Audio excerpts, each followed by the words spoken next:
Welcome to Mind Spanner. I'm Beth.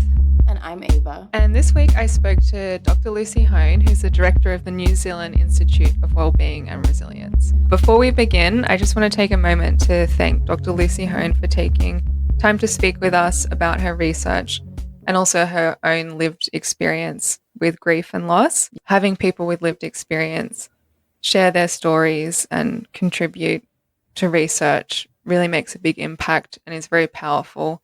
I am Dr. Lucy Hone, and I am the co-founder and co-director of the New Zealand Institute of Wellbeing and Resilience.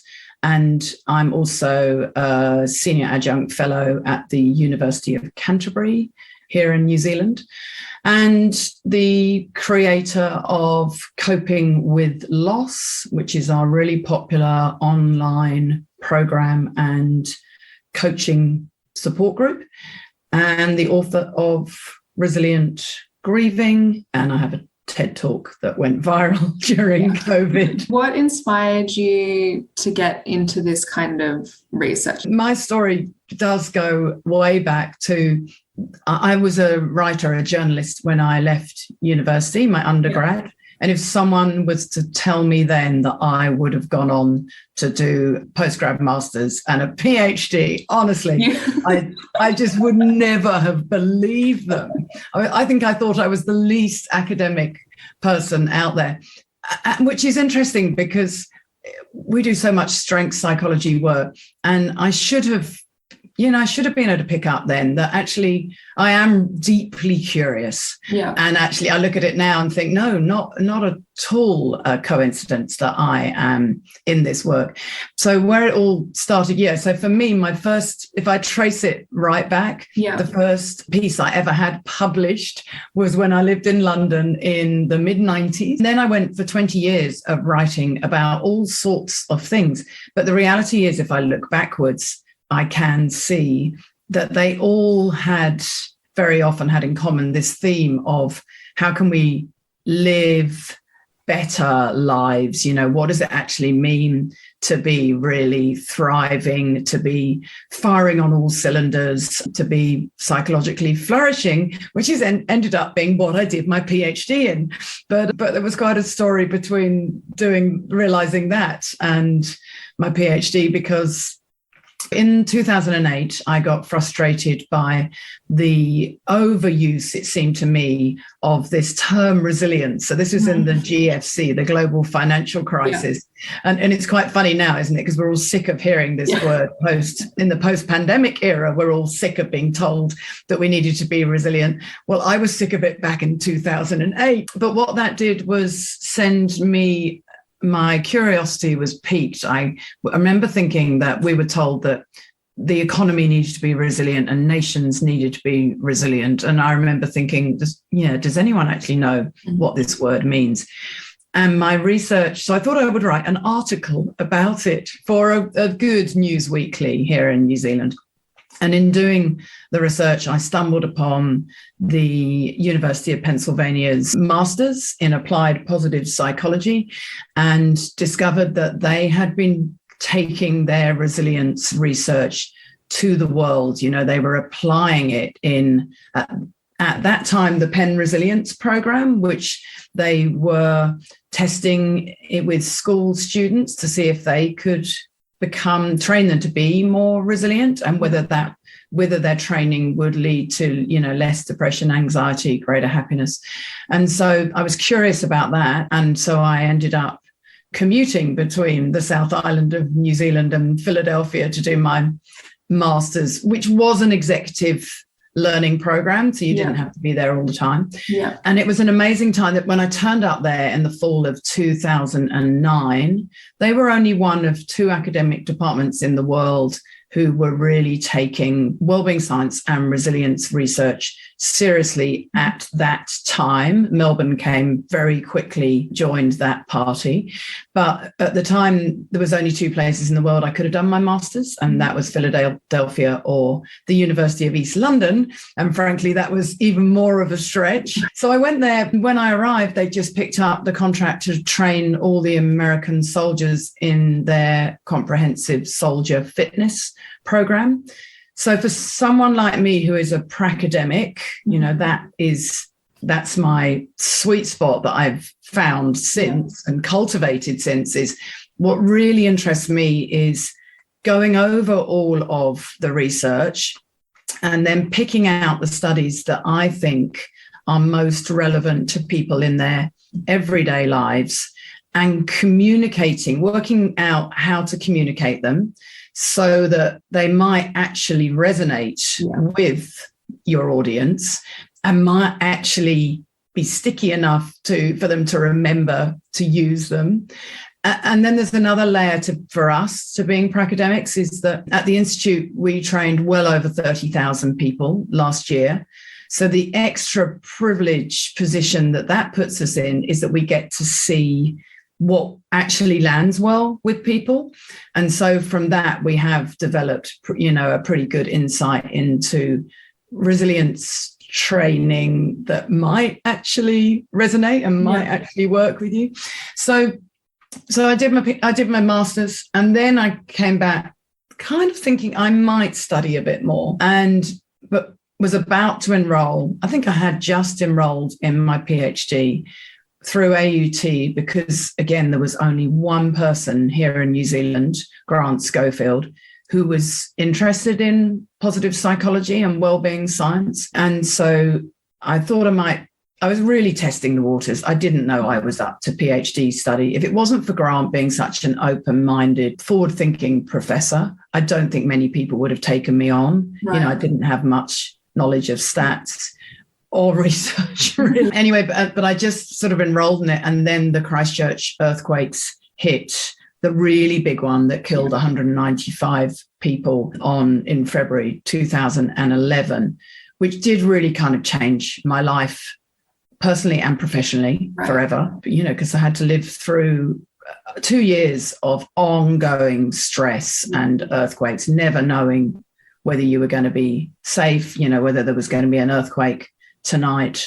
And I worked with all sorts of organizations, from huge commercial building companies to government agencies, to do exactly what they've been doing in Philadelphia, to put all that, to kind of repackage the science so that hopefully it might be helpful for people in my hometown as we were, all of us together getting back on our feet.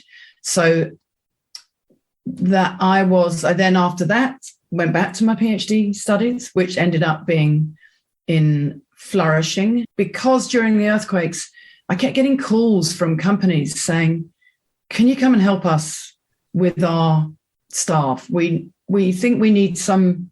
They didn't even know what they wanted to ask for. They were actually asking for wellbeing and resilience training, but it was such an unknown concept back then. They literally didn't know how to vocalize it, to request it. And that really made me think that actually out there in the real world, people don't know what psychological wellbeing is. They don't know what resilience is. They don't know what they need. And so my PhD became, I think it's called Measuring Wellbeing, Operationalizing, Conceptualizing and Measuring Wellbeing. What is it? Can we build it? Who's got it effectively? So that I was then pretty close to the end of my PhD studies. I think I'd published 3 studies by then. Mm-hmm. And in 2014, one unsuspecting public holiday weekend, our beautiful 12-year-old daughter was killed in a car accident along with her best friend, Ella, and Ella's mum, Sally, who was a really great friend of mine. And so that ushered in a whole new angle, obviously, to my work, where I suddenly became absolutely fascinated to work out how useful all of this study I'd done and the training I'd been delivering to other people, how useful is it when you're facing parental bereavement, which is known to be the worst form of bereavement. So it has been a checkered journey, to say the least. Yeah, absolutely. And I'm always really wanting to emphasize that to people, that I ended up doing a PhD, which I never thought I would have done. Yeah. I did it in a topic that wasn't even recognized as a field when I did my undergrad. And so I think in our work, in our training, we come across so many young people who worry so much about making all the right choices immediately. And in all of our work, we're trying to make them realize and reassure them that your adult life and a career is an adventure, and everything you do adds to the layers of it. You don't really know where it's coming from and where it will lead you, and that is okay. Sometimes scary and a bit of uncertainty, but actually okay. So I guess from there, so the words that came up a lot was resilience and also flourishing. How do we define these? So I think we hear these words all the time, but and as you said, a lot of people don't know what they actually mean. But how do we define these? And then in defining them, how can we study and test them and see how resilient people are, if they're flourishing or not? What are ways that we can do this? We define well-being as feeling good and functioning well, and I want to put in brackets, most of the time. Okay, and that comes from Felicia Hupper and Timothy So's work, and also from Corey Key's work. And it means, what I like about this definition is that it combines hedonic well-being with eudaimonic well-being, because yes, you do want to feel good, much of the time in an ideal world. It doesn't mean that you're not going to feel bad sometimes, and there's nothing wrong with negative emotions. They are there to teach us. But I like the fact that it's not just about feeling good, which Marty Seligman's initial work was much more about hedonic well-being. It also includes eudaimonic well-being. So it's about how we manage to show up in our daily lives, all of that meaning and purpose and engagement and accomplishments and autonomy and optimism and resilience. And, they're all in there too. So flourishing then is experiencing high levels of well-being. And you can measure it in lots of different ways. And actually one of the eventual findings and recommendations of my PhD was that depending on how you measure it, you get very different results as to who is flourishing. So unlike physical health, where we have metrics like the BMI, which however much we don't like them, the value of them is that they are internationally recognized, and we can all be sure that we're talking about the same thing. With psychological health, with flourishing, people are talking about quite different things. And that, from a population health perspective, is hampering the field's advancement. And it prevents people, policymakers, for instance, and HR departments, I think, from human resource departments, from taking this work very seriously, because it's still too fluffy, because we can't even decide amongst ourselves what we're talking about. So I think that was one of the conclusions of my PhD, is that, however, that we need to stop reinventing more models and more theory, and it would be really helpful to manage to agree upon a standardized metric. My other issue with flourishing is that what Abby taught me and my daughter's death taught me was that prior to her death, our work, our mission is population well-being promotion. And her death taught me that I think we were always trying to reach for more people flourishing. So Marty Seligman has this moonshot goal, he calls it, that we would have 51% of the population flourishing by 2051. And I included that in my PhD. And I think that had previously, before our daughter's death, provided the impetus for all of our work. That was the end goal, to get more people flourishing. But actually, what her death taught me was that sometimes you can't be flourishing, and it wouldn't be appropriate to be flourishing. And so if I'd used any of the sort of most widely validated and reliable metrics to measure my own well-being in the 2 or 3 years after she died, I wouldn't have been categorized as flourishing. I was hugely high on eudaimonic well-being. Boy, I had meaning in spades. I knew the importance of relationships. I had a very sure purpose in life. I had autonomy. But was I high in positive emotions? Yeah. Well, guess what? No. And nor would it have been appropriate for me to be so. And so there's just some new research now where they are looking at struggle and flourishing, which I think is a really important advancement in the field. So in terms of resilience, in our practical work, when we are training people, we would say to them, so if well-being is mainly feeling good and functioning well, resilience is about the ways of thinking, acting, and being, and the environments that enable you to either continue to feel good and function well, or get back to feeling good and functioning well. So we're always pains to point out that, in fact, there's a beautiful quote from Michael Ungar. He says, resilience is as much about what we have, our individual and collective resources, as what we think, our mindset.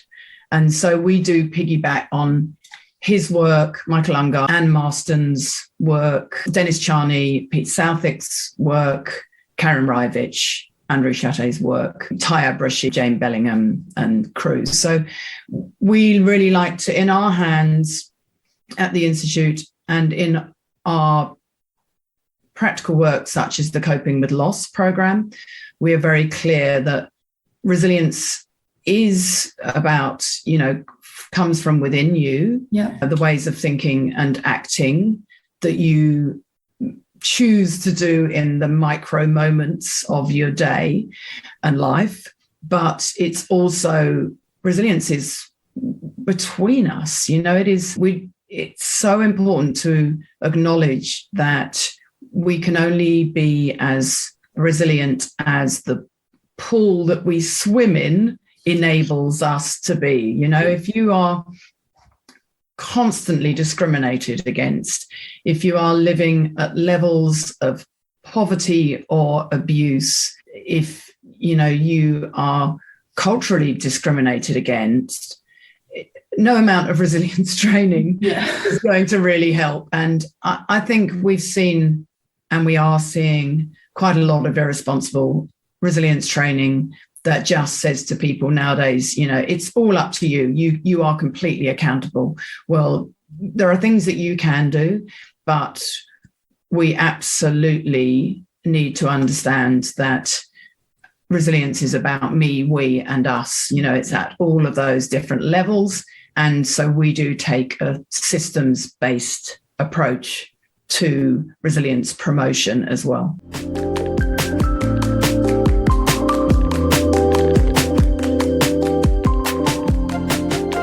Well, one of the people that Lucy was speaking about was Dr. Martin Seligman, and that's a psychologist who is at UPenn. And what he developed was this model of learned helplessness. What he did was this study in animals. So there's 2 animal groups, and they're both, it's not very nice. They're both getting shocks. There's one animal group that gets shocks, and they can do an action to stop the shock. So they get the shock, and then they can press a lever or something like this, and the shock stops. And then in the other group, they just get the shocks and their actions don't change whether this stops or not. And they make sure that both groups overall get the same amount of shocks. And then the next day, they get the animals to solve another task. So they have to escape from a maze or something. And the group of animals that could stop the shocks are able to escape the maze. But whereas the group of animals that didn't have control over the shocks just give up. Even though they're now in an environment that they do have control over, they still behave as if they don't. So it's this learned helplessness. So this relates back to if people grow up in volatile environments where they don't have much control for whatever reason, you can have this learned helplessness. So when you're in different situations that you do have control over, you still act in the way as if you can't get yourself out of it or you can't control the environment around you. Would we say that resilience is kind of the opposite of that? Or can we teach someone who has this learned helplessness to become resilient? One of the big things about learned helplessness is this not feeling control. And I think one of the things that Lucy also mentions is resilience is feeling that you have this control. And one of the questions that she says, is this helping or harming you? And then you make a decision and then you can change your behavior. So I don't know if resilience is necessarily the direct opposite, but I think that there is probably something to having this control. And if you are resilient, you would feel that.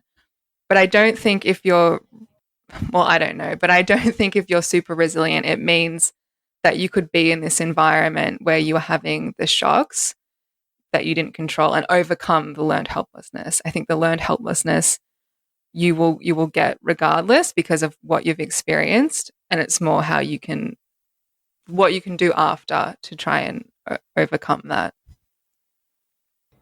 I think that's also something that Lucy said, in that depending on the environment that you're in, like if someone is in an abusive situation, that no amount of resilience is going to help that. And I thought it was really nice to hear that from someone who does have more of a background in psychology like we do, that it's not just about the individual and that we have to think of ourselves as situated in our environments. And she specifically talked about the ecological model, which I think might have started in children, but basically looks at these different levels of a person influence, or like the influence that their environments can have on them. There's these different levels, and that all of those levels have to work together to be able to have someone be resilient. And that, you know, it's kind of irresponsible almost to tell someone who's in a really terrible situation that they just need to buck up and be resilient, because that's not possible. And I also really liked that she emphasized how important it is to not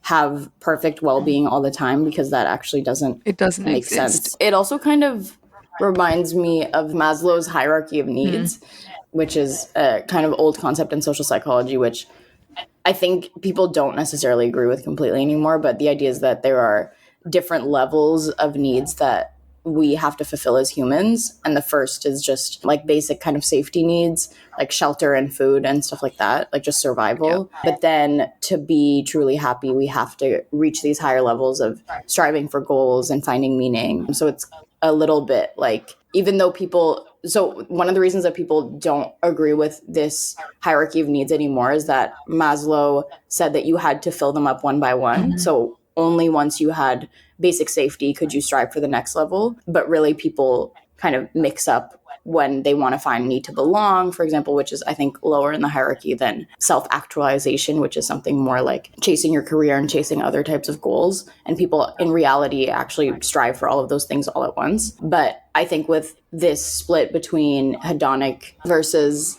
eudaimonic well-being, there is kind of that same split of you need to have that happiness in the moment and that pleasure in the moment, as well as having those types of goals. But obviously those things can be separate. And Lucy herself was saying that, you know, after the death of her daughter, she had a lot of that eudaimonic purpose, which maybe kept her going, but not a lot of that hedonic pleasure. So I thought that was interesting, and also kind of a knock against the old self theories like Maslow. Another thing I thought was interesting is what resilience looks like. So I think traditionally we do think it means I'm super tough and can overcome anything and I'll just be fine no matter what comes my way. So it was nice to have this image of resilience. No, at times it is being overcome with sadness, and you know, and it's this balance. It's not just going through life being fine all the time. And I think that that's a more realistic way of considering how we can be resilient. And just, I thought it makes more sense. And I thought it was interesting because the things I've read or come across before haven't really addressed that. It is this kind of, people can cope with everything, and it doesn't normally accept that, this overall state of resilience can be filled with moments of sadness or moments when you're not coping, and that's okay.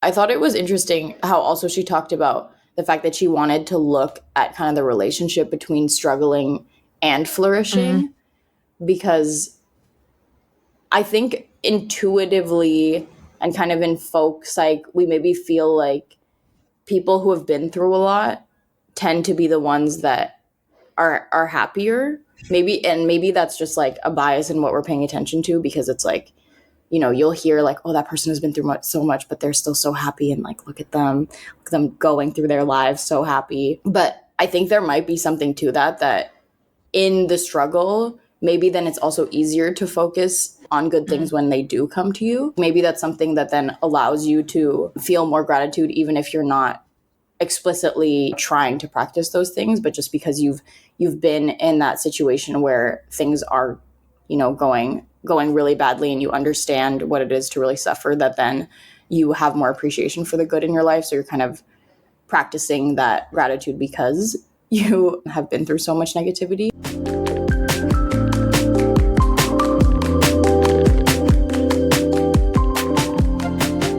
What are some of the ways that we can improve our resilience? And then I guess then also, what are some ways we can improve?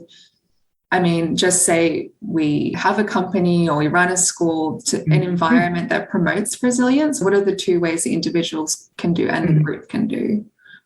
So it is possible to promote resilience and essential to promote resilience at the individual, the team, and the organizational and system level.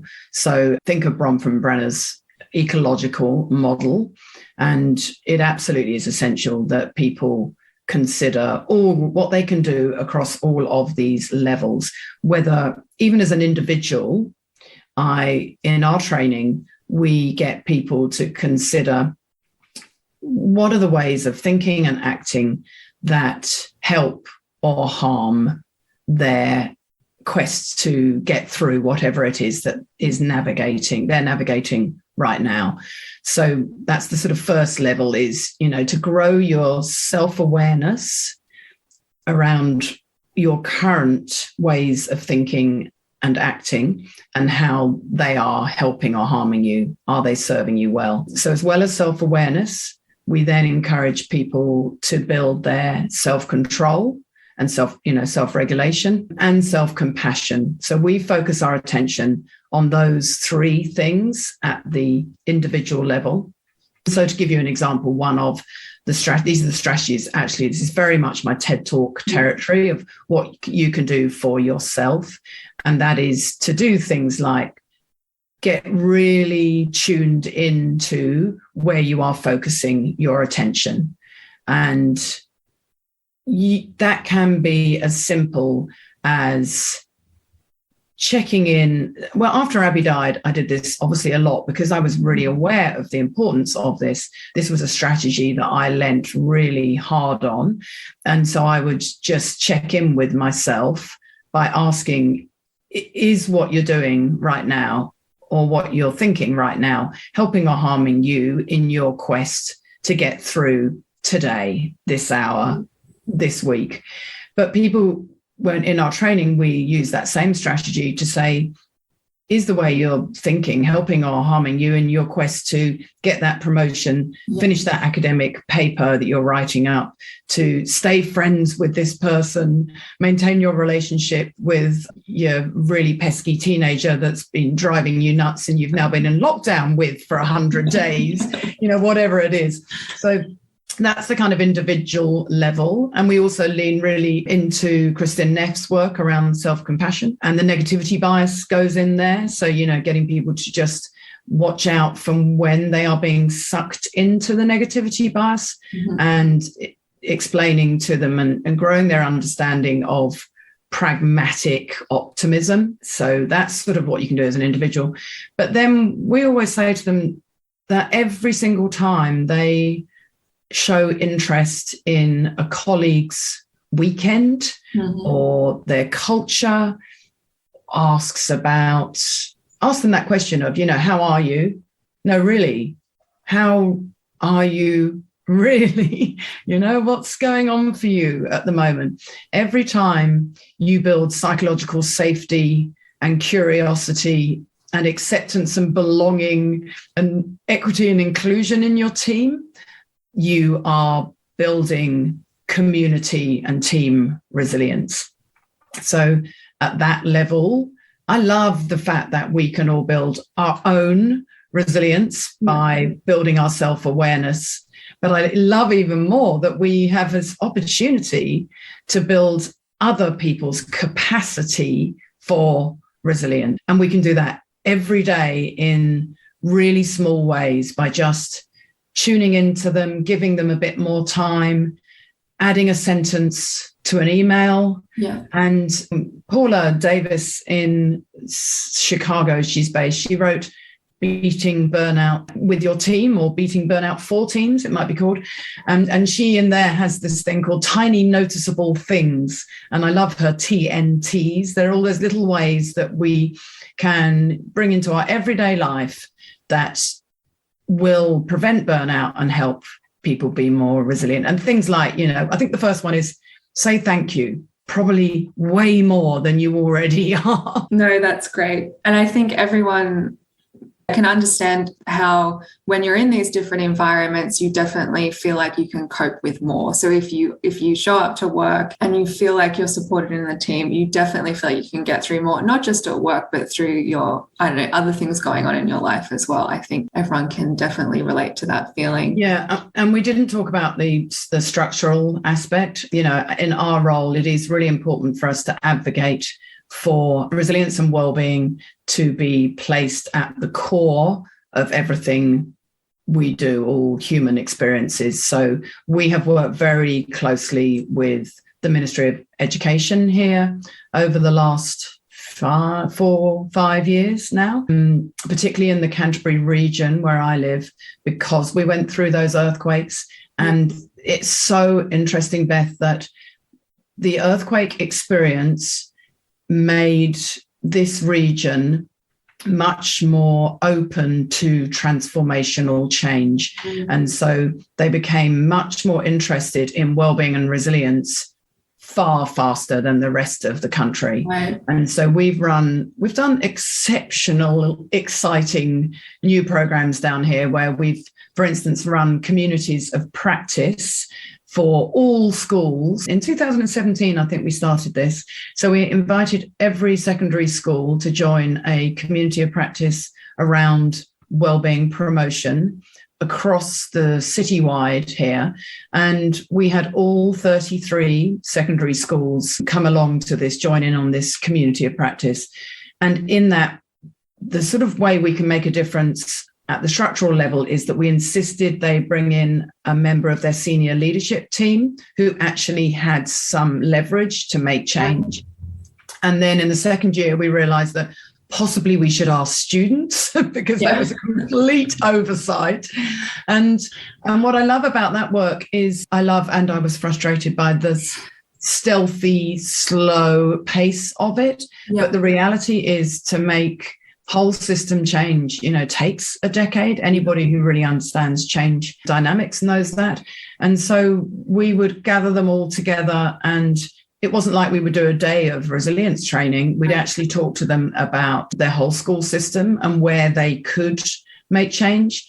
And it lent on one of the principles of reciprocity from the Maori world. It's called Ako, where you are learning as much from them as they are from you. Yeah. And so it has been extraordinary working here over the last 5 or 6 years because of this realization of the importance of placing well-being and resilience at the core of the education system. Yeah. And we haven't called it positive education. We don't call it any of that. We call it haora because that's the Te Reo Māori word for well-being. And doing it in culturally responsive, inclusive ways that will make change over time. But you have to be prepared to go the long haul. Hearing all this, it's definitely very exciting. And being in a university system and seeing, I don't know, so I've been TAing and seeing the experience of the students from the pandemic and all their mental health. And these things you think, well, how can we make these environments and communities where people feel supported and okay? And the other thing with all these things you're speaking of, it's in the best interest of these organizations, because if people are in these states, they're going to be more productive, they're going to have better ideas, be more creative. So and more than anything else, they'll want to show up. They'll want to be, as the Great Resignation shows. If you don't foster a culture of psychological safety, belonging, diversity, equity, inclusion, where people really want to come to work, then guess what? They won't. They will resign, they will be sick, they will stay at home. So I think the pandemic has been amazing for our work in a good way, in some ways, in that people really get the importance of resilience and the negative outcomes of having non-resilient workforces and systems. But on the downside, there is a downside that I think the pandemic has given us a certain amount of resilience fatigue, where people understandably are sick of being told that they need to be resilient without being given the how. And that is something we are coming up against a lot with workplaces, in that we push back when we speak to clients who want us to come and run resilience training, and they're not prepared to change anything within the system, and they don't acknowledge that they have aspects of their culture that is potentially toxic or just the antithesis of well-being and resilience. So we are really determined in all of our work to make sure that if we're working with an organization, they have to be looking at resilience across the entire system, to know how they can support their staff to be more resilient. And if the pandemic taught us anything, it is that everything's up for grabs. You can change the entire way that we work and play. So humans are incredibly agile. Systems can even be changed. I've worked with accountants globally in the last couple of years who have told me that they've even done audits remotely, which they never thought they could do. So, change is possible. You've just got to want it enough. So another thing I wanted to ask, so you were speaking about the loss of your daughter, and I did watch your TED Talk, and that's how I came across your work, and I was very moved and inspired by that, as I'm sure you get a lot of feedback on that TED Talk, especially during the pandemic. So I was wondering, what is the balance between practicing resilience but then also allowing to feel grief and loss? When do you just give yourself into, I guess, that emotion to feel that? And when do you make these decisions to do these other practices? So I think that is such a good question, because, and it's an interesting question to ask me, because literally I honestly wonder if there's anybody in the world who thinks more about this than me, from a personal perspective and a professional perspective. I said to you that well-being is the approximate goal of life is feeling good and functioning well as much as you can today. In our hands, when you're grieving, what we are aiming for is to help people mainly function, do as best as they can, given what they are going through. So in actual reality terms, that it means it looks very messy. It can be, crying, lying on the couch, nothing wrong with any of that, but that you feel like you are able to mainly functioning was always my goal, so that you're not deteriorating, but that you are managing to have an rough approximation of a sort of normal life, and then being really kind to yourself, knowing that you can be absolutely fine 1 minute, and then you can have what we call a grief ambush the next minute and be completely hijacked by your grief. And that's where the self-compassion then comes in to say, this is normal. I'm struggling, suffering right now. Everybody who's grieving feels like this. This is completely normal. And I probably either need to reach for my sunglasses and cover my eyes because I'm in the supermarket and I'm feeling embarrassed. I know I shouldn't be feeling embarrassed. I know I shouldn't be judgmental, but for some reason I am. So to, be kind to yourself, work out what you need to do just to get through that moment. Do you need to get back to the car and sob in the car? Do you actually just need to just breathe for a moment? Maybe name it to tame it is another one of those classic strategies to assist and support emotional regulation. What do you need to do to get through that moment? And then realize, with some knowledge from our training, we always emphasize the fact that even these negative emotions, we're scared of them, but they don't last that long. So, very often you can find yourself being completely ambushed by grief, but 30 seconds later, that, wave has passed through. So in our hands, I have this term, resilient grieving, which really I created really from an academic standpoint to say that this is what I'm doing here, is taking the field of resilience and the context of grief, and I'm putting them together. One of my concerns is that people never think that I'm saying, come on, harden up, grieving, but let's just be resilient, because being resilient involves, lying on the floor and beating your fists and not getting out of bed on certain days and going with the best you can manage at the time. So I have honestly Abby's died 8 years ago now. And it was probably only last year where I was about to get on a stage in front of a whole room of teachers one day, and I was co-facilitating with one of my colleagues, Greg. And I had already said to him in the morning, I'm really feeling fragile at the moment. Don't really know why, but I'm just not feeling great. Can you help me and support me and just look out for me? And then I'd had done a bit of presenting in the morning, and I was about to in the afternoon, and I just said to him, I actually can't. I'm just feeling too weepy. And he was like, no problem. I've got this. And then we did the kind of Q&A bit together at the end. And the point of all this is I've communicated my needs to him at the beginning. Mm-hmm. He knows me well enough to know that he doesn't have to worry that I've got prolonged grief disorder, that I am mainly functioning. I'm just having a bad moment. And he's ready to, step in. Yeah. And even if he didn't know any of my material, which he happened to know quite a lot of, he would have just busted something else out. And that's okay, because that's what we would call real-time resilience in practice, And I guess that also goes back to having your teams have this group kind of resilience. So when you're in a place where maybe you can't do something, that the team can step up and support you. So absolutely. And it is, so it's interesting that because lots of your listeners do have a grasp of some of this science, this is why I find it fascinating to be able to say to them.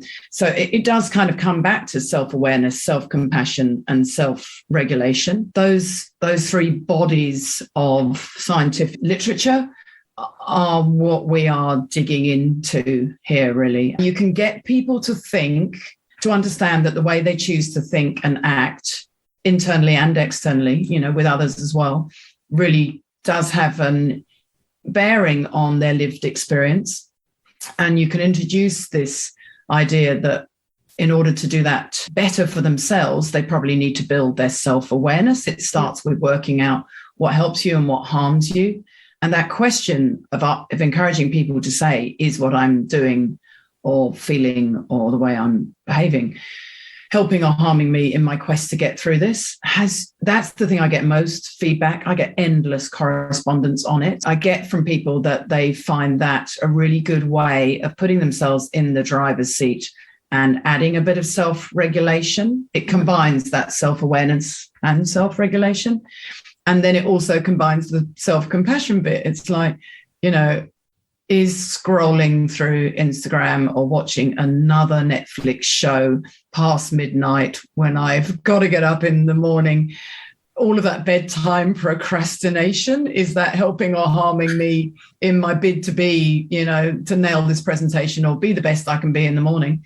It's a pretty simple device, and it combines all of those things: self-compassion, self-awareness, and self-control, or should I put my phone away and just go to bed? Yeah. No, I remember after watching your TED Talk and then during the pandemic, I kept being like, is this helping or harming me with all, because, Melbourne was in the biggest lockdown in the world and was a mess. And we, had the curfew and all these different things. So your day-to-day activities could they definitely were harming you. And I remember always checking with that question, and I found that extremely powerful. And I remember also my mum, when I was complaining to her, she would be like, Beth, is this helping or harming you? So, and when she said that, I'm curious, Beth, was that annoying? No, it was nice, because it wasn't her telling me what to do. It was more of a check-in. And I think that's, And isn't that interesting? Because we often hear that, Beth, that people say what they love about it most is it also gives them a sense of confidence and self-belief that actually they do know within them what is right for them, which is great because you're building people's agency. Yeah, exactly. And you feel like you have that control. Yeah. And if someone else says it to you, they're not preaching. They're saying, you remember, you're in the driver's seat here. So I like the fact that it builds agency, and agency for resilience is absolutely vital. And usually in those times where you need to be resilient, you feel like you don't have any agency. So during the pandemic, you really feel like everything is out of your control. So to have any moments where you remember there are some things in your control, I feel very powerful. Yeah, I couldn't agree more. Are there resilient genes? Are some people more resilient than others? I know that when you're at UPenn, your professors were doing work with soldiers. I was wondering if they may be more resilient and that's why they choose to do this work. Yeah, so I think the honest answer is that the research is not conclusive. And because we know so little about, we're still learning so much about epigenetics. Yeah. It's kind of impossible for me to say. And in truth, I haven't looked at the genetic research and resilience for a couple of years. So I'm not really the person who's completely up to date on the play. But what I would say is if you think about the big 5 personality traits, some of them are more strongly associated with resilience. So if you are someone that's high in agreeableness and high in optimism, then actually those are factors that will enable you to approach the situation with some agency, to draw your friends in close when you are going through some kind of adversity.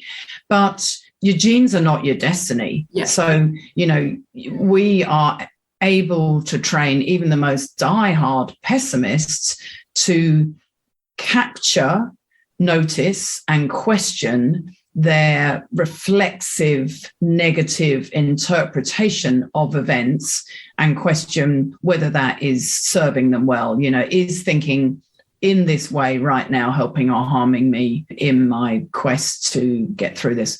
So it is a good example of that. In lots of occupations, it's really important to be a pessimist. We don't want our air traffic controllers or accountants or lawyers to be runaway optimists, but we want them to be pessimistic in their day jobs, but we don't want them to take that home at night and just, be a naysayer and wrong spot everything. So I think it is a mixture. And Dr. Denise Quinlan, who is my co-founder at the Institute and my long-term collaborator, she describes herself as being a die-hard pessimist, but now she's a reformed pessimist. And sometimes we'll be on Zoom and she'll catch herself and she'll say, oh, I didn't really give that situation much opportunity, did I? So, it is. And it comes back to building that resilience is available to most people if they're in an environment where it is not quashed. Yeah. It does involve very ordinary processes, and Marston calls that ordinary magic. I really like that phrase. It's like ordinary stuff, like asking your friends for help, having some kind of mission, humor, things like that. and they are quite kind of magical. They're very potent. And also the literature shows that actually humans, they're incredibly resilient. The most common response to a wide variety of potentially traumatic events is resilience. We have it within us to get through all sorts of terrible, threatening, uncertain, tragic events by using pretty ordinary processes. But I want to add, it doesn't mean they're fun. It doesn't mean you want to. But the pandemic proved this, that humans are incredibly able to just grind it out. And isn't that incredible? Yeah. So I think it is, really important for us to know that there isn't a trait. It's not a trait, a fixed trait. Yeah. Actually, there are certain ways of thinking and acting that are freely available to most of us, and we just have to find what works for us. I think this is where people go wrong. They don't sufficiently personalize it. So, and this is ironic. As a scientist, I'm obviously all about finding the things that work for most of the people most of the time. But you then have to personalize the language. Yeah. And as an example for that, we know if we look at all the gratitude literature, that people who can focus on what's still good in their world are going to have a greater capacity for resilience. But personally, for me, I hate the word gratitude. So I've got a poster that says accept the good. When they were teaching the US Army, they talked about hunting the good stuff. And actually the most effective gratitude practice, I would never call it that, but the most effective thing that we do as a team is we have a WhatsApp group, and on a Friday afternoon, we all post our kind of wins of the week, the highlight of the week, or where we've been doing training, what we've been up to. And I look at it all and our whole team contribute to it, randomly. You're allowed to have a Friday off. And I look at it and think, wow, that was a really good week. I had no idea we'd have managed to achieve so much this week. So that is effectively choosing to focus your attention on the good. Yeah. But the word gratitude doesn't appear anywhere. We're not doing a gratitude journal, and we're not doing 3 blessings. So that is an example of how important it is for people to personalize to find their own ways to make this science come alive.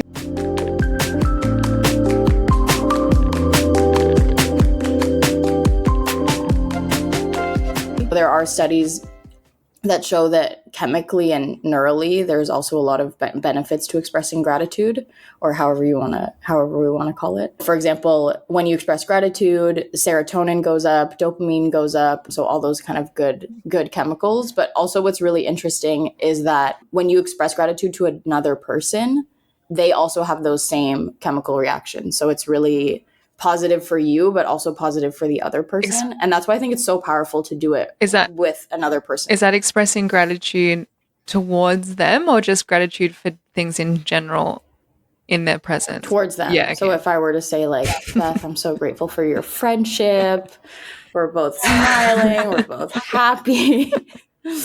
So, both Beth and I do neuro stuff, but I think we both agree that you have to look at behavioral stuff as well. So these chemicals are also linked to people then feeling higher levels of motivation and satisfaction. And what's interesting about this is it doesn't have to also be between like some people like me and Beth who are really close, but it can also be at work. Right. So this is something that Lucy also talked about within teams, and something that they practice where they try to express gratitude or focus on good things within their team. That can also increase people's satisfaction at work, and also leads people to have more positive outcomes in terms of productivity, which I don't love framing everything in productivity, but I think it's interesting that this stuff can be tapped in for so many things, and it does have this kind of like domino effect or spillover effect of positivity, not just in your own space in your own life. Yeah. And I thought that was also something cool that Lucy focused on with this idea that we talked about with the ecological model of things spilling out over many like levels of a person. Yeah, and then going back to being able to flourish or have resilience, and that it needs to be your environment, then your workplace should implement these things, because if that's, that's, you're going to be able to flourish then, not just at work, but at home, if every day you go somewhere and you're supported in those ways. I think gratitude also feels hard for us now because you really do have to slow down and stop to reflect. And I think that's a lot of what Lucy was talking about in terms of strategies were things where you do kind of have to put in a little bit of work. And I think with a lot of these things, and with resilience in general, and especially with, I think more with like the culture that we have where you're always supposed to keep going, and with that idea that Beth said that she felt like what she was told resilience was like, you just keep going no matter what, and you don't let anything get to you. I think what Lucy was saying kind of showed that you're not supposed to be doing that. You're supposed to be sitting down and reflecting, and gratitude also requires you to sit down and actually think about what's good in your life. And I think that's kind of a struggle often for us to see what's directly in front of us. Yeah. Because we're always trying to strive for the next thing. But a lot of what Lucy was saying was also, trying to be present in the moment and focusing on what's happening right now in the moment. So Ava gave me a gratitude journal, actually, when I wasn't feeling that great. And to be honest, I really appreciated the gesture, but I was skeptical on how waking up and writing 3 things for the day would help. But it honestly, it had a really big impact. And it wasn't, and they didn't have to be massive things. It could, just be, today I'm going to go to the library and see my friends or something, which is very simple. There's nothing very special about that. That's involved in a lot of my days. But taking that moment to appreciate that, I don't really understand why it helped so much, but it really did. I think also there's some interesting evidence, and I think Lucy might have talked about this as well, that when you practice these kinds of things, you're kind of training your neural circuits to acknowledge those things more. So that training yourself, or that practicing gratitude, allows for your neural circuits basically to be ready to engage in that kind of thinking. And as Lucy was talking about, there is this tendency to have a negativity bias, like to pay more attention to negative things, which, served us when we were like in the Sahara trying to run away from wolves, and we're not wolves. Are there wolves in the Sahara? Lions. To know, that we shouldn't go near that bush because that bush has harmed us in the past, but that doesn't necessarily serve us in the world that we are in now. So you can really kind of retrain your brain if you engage in these types of practices. So I think that's also something interesting about it that even goes down to the kind of neural level. So Lucy mentioned that the grief model of the 5 stages of grief is not something that we really think is how grief works anymore. Yeah. And I think it's just important for people to acknowledge those types of things, just because, as Beth was saying with resilience, I think it can be damaging to have notions of how things work that are incorrect, because it can really influence how you are engaging with the emotions that you're feeling. So with the 5 stages of grief, so they go through denial, anger, bargaining, depression, and then acceptance. What's the bargaining? I think bargaining is like, no, God, right. Why? Right. But so one interesting thing actually about the 5 stages of grief is that originally the scientist who conceptualized it, Elizabeth Kubler-Ross, she actually conceptualized it for people who themselves were receiving a terminal illness diagnosis. Oh, no way. Yeah, so it actually wasn't for grieving at first. Okay. And it was kind of then adapted for grief. Right. But I think that's interesting because it's kind of like self-grief versus grieving others, different. Which maybe there are differences there. But the thing that I think is potentially the most damaging about thinking that this is the right model is that if you've experienced grief, you know that you don't experience it through those 5 stages. No, it's not. And when it's not a discrete, process where I'm in this one to this one. It's mixed up. It's confusing. Also, you can at moments feel okay, and that's okay too. And I think, and at moments you can feel okay and all of these things. And there aren't really any processes that we go through that are that simple. I mean, if only it would make everything a lot easier. Yeah, exactly. That's the thing that you don't, that's exactly the point that science has found now, is that you don't go through those stages one by one. And once you reach acceptance, it's not like Yeah, you're done. no.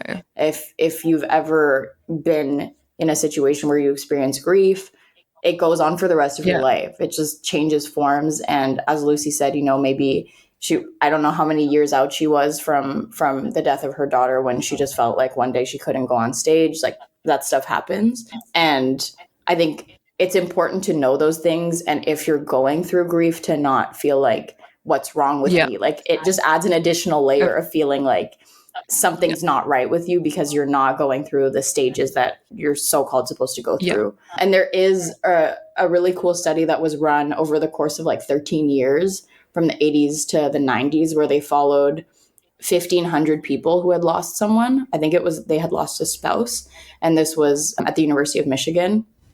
And they interviewed those people again and again over the years, just to look at the progression of their grief. Because actually, in the Kubler-Ross model, the 5 stages of grief, she didn't actually interview people over the course of time. She just interviewed many people who were in different stages, but then linked them in this progression. But in this study, where they followed people over more than a decade, they didn't find that there were actually stages, that people just cycled through these emotions, and it was a little bit unpredictable when each of them was going to happen, even over the course of a decade.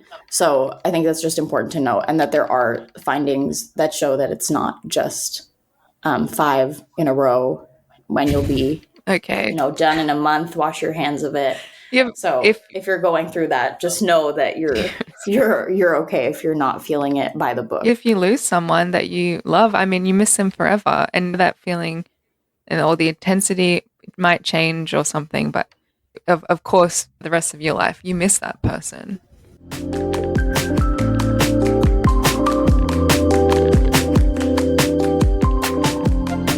Is there anything new you'd like to share with us? Any exciting things coming up? What's next, I guess? Yeah, thank you. My most exciting project at the moment is this new community we've created and courses called Coping with Loss, which is directly supporting those who are bereaved, because we've previously had courses that help the health practitioners, but we never had a course that supported my book, Resilient Grieving. And that's kind of madness, because I get correspondence from people all over the world saying how much Resilient Grieving gave them a roadmap and gave them hope. And that is what people really, I think I have identified this massive need amongst the bereaved for hope and action, we call it. Just they want someone to give them a more hopeful prescription. They want to know that somehow they will get through this devastating loss, and they want to try some tried and tested ways of thinking and acting that will not remove the pain and the misery, because they know that that's not possible, but will help kind of marshal their resources so that they can be confident they're doing everything they possibly can to get themselves, those people they love, whether it's work colleagues or family members, through this loss, so that they are managing to grieve and live at the same time. And I spent some time on some of the Facebook bereavement groups at the end of last year and earlier this year, and I was stunned at how miserable they were. And they were just people posting about how miserable they were, how sad they were, and how stuck they were. And it really made me realize that there weren't many resources for those people who want to take action. Right. So it's been incredible creating this course, because suddenly we've created this supportive community who are also able to help each other out. And, I don't know everything about bereavement. I haven't lost a spouse. So that has really made me feel that all of my experience, both professional and personal, is being put to good use. And in truth, Beth, that makes Abby's short life count for something more, that her legacy lives on. And that is a pretty humbling and amazing experience for me. I'm sorry, I'm getting emotional. Oh, that's okay, because you don't have to apologize to be crying in front of me, because really, it's just emotions are all good, aren't they? No, thank you so much. And I remember when I watched your TED Talk, and I think also being able to talk about these things and being brave enough to do that, obviously, really resonates with a lot of people. Thank you. I'm on a mission to change grief. There are no 5 stages of grief. There's actually so little empirical evidence that supports that model. People don't go through 5 stages. You don't have to go through all those stages. And I didn't, but I'm completely normal. Most people don't. Grief is as individual as your fingerprint. And so I'm on a mission to give those people who are desperate to return some control to that awful situation when you lose someone, you feel so helpless. We just want to give them an alternative. So there's no pressure here to be kind of resilient, rah-rah grieving. That's not what we're talking about. We're just giving people an alternative to say, if you want some hope and action, there's a lot of stuff you can do. Come and join our tribe of people who are trying to do that.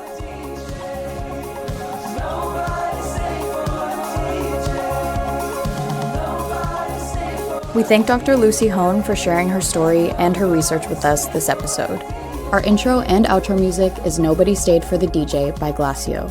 Our transition music is Back for More, also by Glacio. Minds Matter is mixed, edited, and created by Beth Fisher, she's the Australian one, and me, Ava Madasuza. We'll be back in 2 weeks with a brand new episode of Minds Matter. In the meantime, find all our episodes and show notes on mindsmatterpodcast.com.